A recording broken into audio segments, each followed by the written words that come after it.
got stories to tell. I see both sides like Chanel. See on both sides like Chanel. Hey everyone, and welcome. Today, we are going to tackle a topic that I get asked about all the time: how to build a personal productivity system that actually works. We're going to take this vague idea of time management and turn it into a solid, step-by-step plan you can literally start using the second this is over. Does this feel familiar? You end the day, you've been busy, you've been running around, but you don't feel like you actually did anything important. It's that awful feeling of being busy, but not productive. Well, here's the secret. It's not about finding more time. It's about mastering the time you've got. So, how do we do that? Here's our game plan. We're going to break it down into 4 key steps. First, we'll set the foundation, goals, and priorities. Then, we'll get practical and create your daily blueprint. After that, we go on the defensive and learn to fight off disruptions. And finally, we'll talk about the secret sauce: how to keep yourself motivated so the whole system keeps on running. Okay, let's dive right into part 1, because honestly, this is the most important step of all. Before you can manage your time, you've got to know what you're managing it for. It's the foundation that everything else is built on top of. I mean, think about it. If you jump in a car with no destination, you'll definitely end up somewhere, but probably not where you wanted to be. Clear goals are your compass. They make sure that all the little things you do every day are actually pointing you in the right direction. Now, a goal like get better at my job is, well, it's basically useless. It's too fuzzy. That's where the SMART framework comes in. It forces you to get specific. So that vague wish becomes complete the advanced certification course by the end of Q3. See the difference? Suddenly it's specific, measurable, achievable, relevant, and time-bound. Now that is a target you can actually aim for.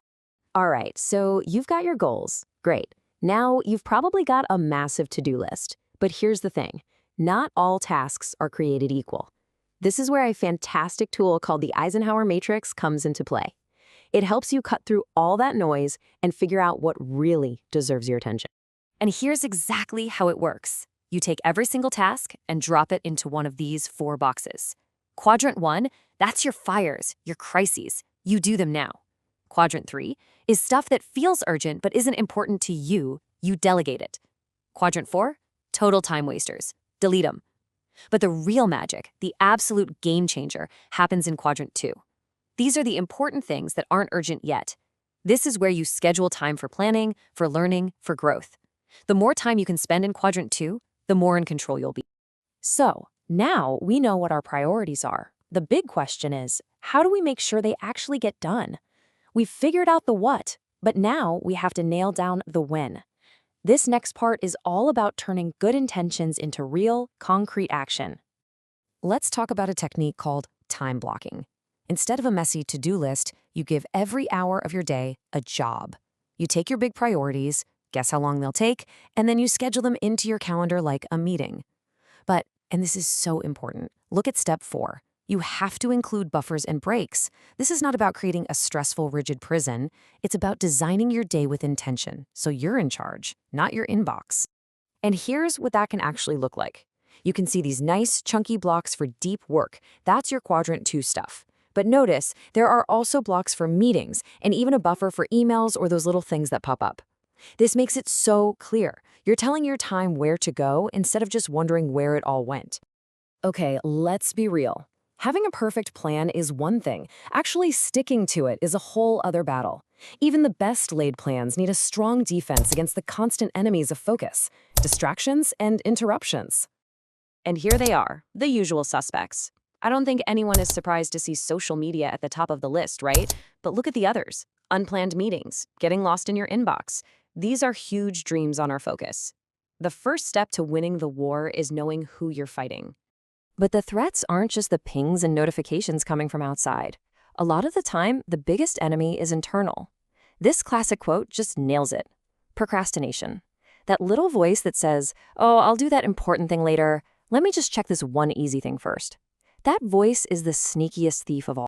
So how do you fight back against that thief? Well, one of the most powerful weapons you have is represented by this simple number, 2. This is the 2-minute rule. The idea is incredibly simple. If a task pops up that will take you less than 2 minutes to do, just do it right then and there. Don't write it down, don't save it for later, just get it done. It honestly takes more time and energy to track that little task than to just knock it out. And for all those external interruptions, the got a minute people, here are 3 super effective tactics. First, literally block off do not disturb time in your calendar.